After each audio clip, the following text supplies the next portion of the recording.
What's up, you guys? Becca Switzer with Roof Sales Mastery and Nirvana by Nature. And today we're going to talk about how adversity is really the biggest source of gaining strength that you could possibly have, and how we have to really embrace adversity, step out of our comfort zone, and push ourselves to gain strength and to gain insights and things like that, and really grow personally. And I'm going to share a short story with you about my friend who had a praying mantis. And if you know anything about bugs, whether it's a butterfly that, builds a cocoon for itself, or a praying mantis that sheds its skin and climbs out, what they're doing is they're actually growing. And they're, in the case of a butterfly, what a butterfly is doing is it's a caterpillar, and it is going to be turning into a butterfly. It's going to completely transform and grow wings. But part of the process of learning how to fly is they actually come out of the cocoon, and during that process, it's a struggle. They're like trying to get their wings out of there. And in that process, they're actually building up necessary and critical strength so that they can fly. Without it, they can't fly, right? If somebody just peeled them out of there, they can't. And I actually had a friend, God bless him, who had a praying mantis named Barry Manilow. And Barry was in his shedding process, and he was struggling to get out of his skin, like he's supposed to. And humans, just God bless us, we can't help ourselves. My friend thought he was helping and was trying to pick some of the shed off so that he could grow. And the praying mantis died. And the reason that happened was because the praying mantis actually required the struggle so that it could be strong enough to survive. And helping it, cushioning its experience, bubble wrapping its experience and helping it along so that it didn't have to struggle was actually what caused it to die and caused it to fail. And I think so much about human beings, and whether you're a parent and you just don't want to see your child have a hard life, you don't want to see them struggle or fail or fall on their face or worry about money or whatever, and you're sheltering them or not kicking your kids out of the nest at 18 and saying, you have to figure it out, I love you so much, but the reason I'm giving you tough love and you got to make your own money now and find a job is because I love you and I want you to succeed, and I can't hand this to you, right? Like the old saying goes, you can fish for a man, catch a man a fish and feed him for a day, teach him how to fish and he'll feed himself for a lifetime, right? He could feed the whole village then. It's the same kind of concept.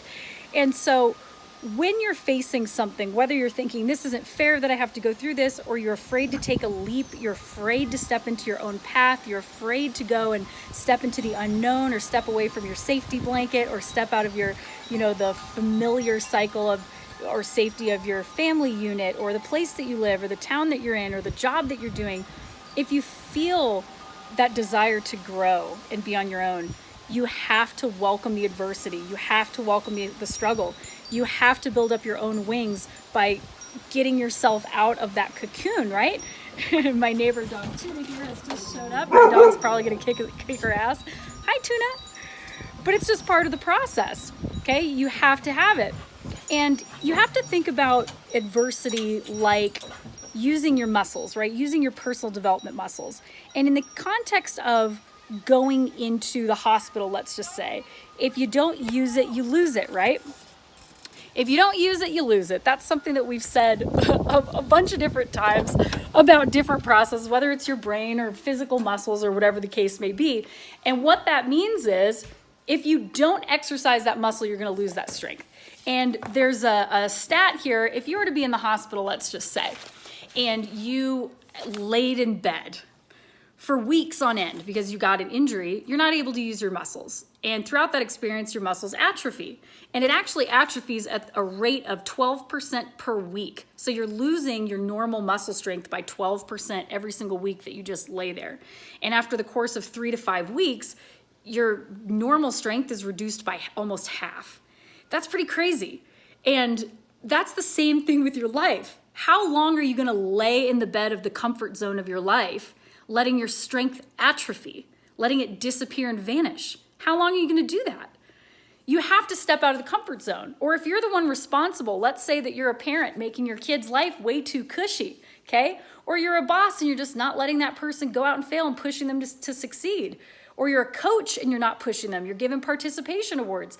How long are you going to let yourself or the people that you care about lay in the comfort of the bubble of their life where they're completely atrophying, and by the time they actually have to go and use their wings, they don't even have them? They die, like Barry Manilow. You've got to take that initiative for your life, and you have to just choose the uncomfortable, choose the growing pains, choose to grow, choose to struggle your way out of the eggshell so that you can fly and you do have a chance. That's the only way to succeed. Embrace the struggle, embrace the suck, embrace the uncertainty. That's the only way that you can grow. And I really hope that this resonates with you so that you can do that. Step out of your comfort zone, grow your life, become the person you're meant to be. That's how you do it. So I hope this resonates with you guys. As always, subscribe to the YouTube channel. I love you all. You're doing great. Let's get out there and be the best versions of ourselves. Bye.